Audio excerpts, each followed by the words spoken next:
बिस्मिल्लाहिर्रहमानिर्रहीम। अस्सलाम वालेकुम। आज मैंने बात करनी है कि ऐसी 5 कौन सी चीज़ें हैं जो मैंने अपनी अम्मी से अपनाई हैं। ऐसी 5 आदतें जो मेरी अम्मी के अंदर थी और मैं कोशिश करूँगी कि मैं भी अपनी आने वाली ज़िंदगी में उन आदतों को अपनाऊँ। इससे पहले कि मैं वीडियो शुरू करूँ, आप चैनल को सब्सक्राइब कर लें, लाइक करें और शेयर करें ताकि थोड़ी मेरी भी हौसला अफजाई हो जाए। सबसे पहले मैं थोड़ा सा अपनी अम्मी का इंट्रोडक्शन देना चाहूँगी कि मेरी अम्मी ने एक बहुत ही मुश्किल लाइफ गुजारी है और तकरीबन 33 इयर्स उन्होंने टीचिंग की है।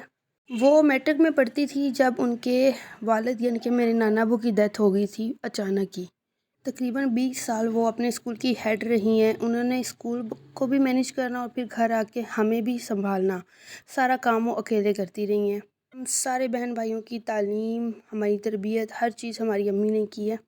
अम्मी के सर्विस के पहले दिन से लेके अब तक, अब वो रिटायर हो गई हैं, उनकी पेंशन आती है, लेकिन अब तक हमेशा भी यकम को उनको पैसे मिलते हैं, वो उसमें से अपनी पे को खर्च करने से पहले कुछ हिस्सा निकाल देती हैं जो वो किसी मुस्तहिक इंसान को देती हैं। तो मैं कोशिश करूँगी कि मैं ये आदत ज़रूर अपनाऊँ। चीज़ जो मैंने अपनी अम्मी की लाइफ से सीखी है वो ये है कि she took stand for her children. उन्होंने हमेशा अपने बच्चों के लिए स्टैंड लिया, चाहे वो ससुराल हो या मायका हो।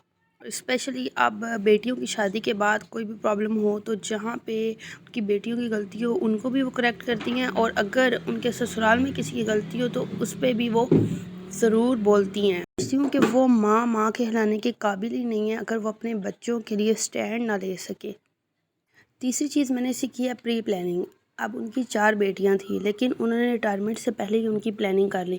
जब वो रिटायर हुई तो उन्होंने अपनी 1 साल की सैलरी इकट्ठी निकलवा के 2 बेटियों की शादी कर दी, इनके मेरी और मेरी सिस्टर की। उसके बाद पीछे 2 रह गई, उनमें से एक के लिए उन्होंने ऑलरेडी सारा सामान लेके रख लिया और जो छोटी है उसके लिए उन्होंने जगह ली हुई है, प्लॉट।